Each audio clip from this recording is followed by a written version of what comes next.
50-годишен юбилей, но преди да стигне до днешния си вариант, минава през няколко различни форми на управление. В началото това е Сдружение Старина Пловдив, а след това става така познатото управление Старина Пловдив. Управлението Старина Пловдив всички го свързват с една емблематична личност, Атанас Кръстев, познатият на повечето хора като мач културата, който през 1969 година всъщност полага основите, и той е човекът, който вижда и шлифова този диамант Старина Пловдив, и по-късно знае, че през 1981 година, благодарение на голямото доверие на подкрепата на кмета на града по това време, е открит и самия античен театър, защото самото откриване на античния театър, който беше наистина една от емблематичните фигури на Пловдив, в тогавашната далечна 1981 година там имало път, имало къщи, които трябвало да бъдат съборени, премахнати, да бъде разкрито това пространство, и всъщност никой не е очаквал, че такова нещо ще такава находка ще се появи на бял свят. След това вече Стария град добива своята слава, своя блясък с дейността, която успява да развие Атанас Кръстев в културата, с реставрация и най-вече с духа, който успява да вдъхне в този район, защото вие знаете, че около личността Атанас Кръстев се събира цялата пловдивска бухера в това време. Художници, музиканти, писатели, драматурзи. Всички тези хора всъщност съзнават този дух, който е до ден днешен, в която се развива все повече и повече културният туризъм. Така че Стария град, наред с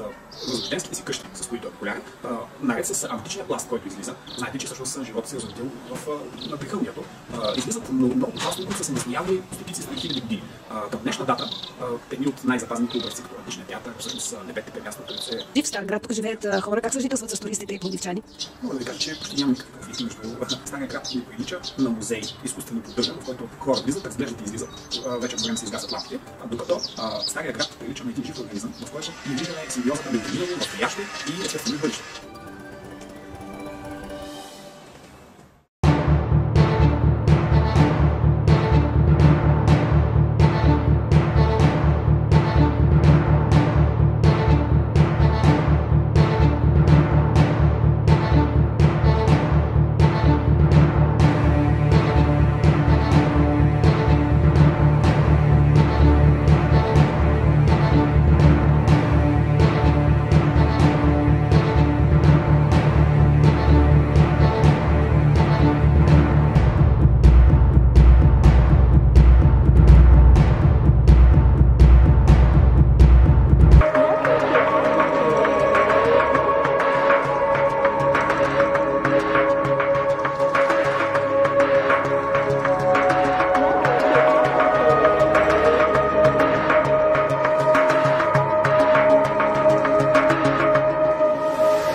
За тези, които не я познават, ето няколко интересни факта.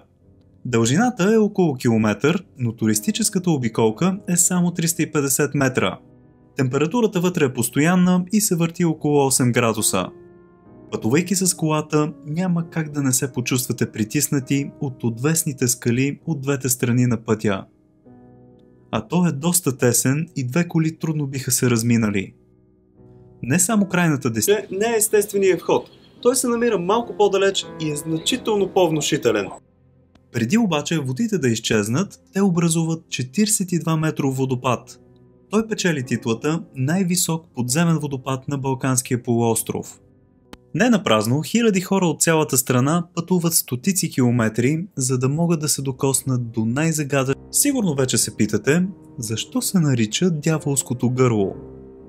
В ниското се виждат буйните води на реката, които влизат вътре, но не я напускат по обикновен начин. Тя се събира на едно място и е погълната от природен сифон и излиза от другата страна на пещерата. Но тук следва и най-голямата мистерия на Дяволското гърло. Разстоянието от сифона, докъдето водата отново извира, е само 250 метра. Дори и да има завои, не би трябвало да отнеме повече от 5 минути. Цели 2 часа по-късно се появил и първият признак под формата на цветна боя, че водата влезнала в сифона и излиза все пак от другия край. Но не след няколко минути, а след 2 часа. Това кара учените да се замислят къде отива водата и защо се бави толкова много. История, която се случва през далечната 1968 година. След серия от порои и бурно време, реката придошла и довлякла със себе си огромно количество клони, дървета и земна маса. Всички знаем какво се случва. След като времето отихнало, водата започнала бавно да се оттича през сифона, който поглъщал всичко, от дребни клонки до цели дървета. Се простира в земните дълбини. Какво ли може да живее в него? Представете си да влезете с водолазен костюм, кислородни бутилки и маски в тесен тунел. През последните години се заговори за проект, който включва отбиване на самата река, за да може феномена да се проучи напълно.